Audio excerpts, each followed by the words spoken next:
माझे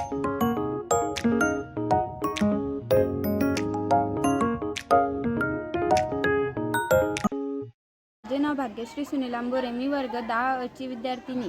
मी विवेकानंद विद्यालय एकलारा या शाळेत शिकत असून वाचन उत्सव उपक्रमाच्या निमित्ताने वाचनासाठी प्रेरणा मिळाली व मला वाचण्यास पुस्तक मिळालं ते म्हणजे अनेक पुरस्कार प्राप्त आत्मचरित्र म्हणजे झोंबी कादंबरी होय. ग्रामीण भागातील वेदना तसेच व्यथा प्रथमच शिकू पाहणाऱ्या पिढीची लढाई, दुष्काळाच्या यातना, शिक्षणाबद्दल अनास्था, एक निखळ ग्रामजीवनातील संघर्षाची हकीकत म्हणजे झोंबी कादंबरी होय. पुस्तकाच्या पृष्ठभागावर दाखवलेला रॉकेलचा दिवा व पुस्तके यातूनच आपल्याला शिक्षणासाठी केलेली धडपड कळते.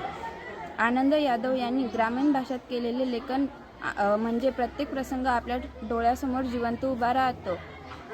यामध्ये शब्दना शब्द माझ्या मनात कोरला गेला आहे. सगळं असूनही कायम आपण नकारात्मक विचार करणारे व काहीच नसूनही फक्त मला शिकायचं या एकाच ध्येयावर ठाम असणारे आनंद यादव यांना मी या पुस्तकातून जवळून अनुभवले आणि एक गोष्ट मनोमन शिकले, जिद्द हीच आपल्या यशाची पहिली पायरी आहे.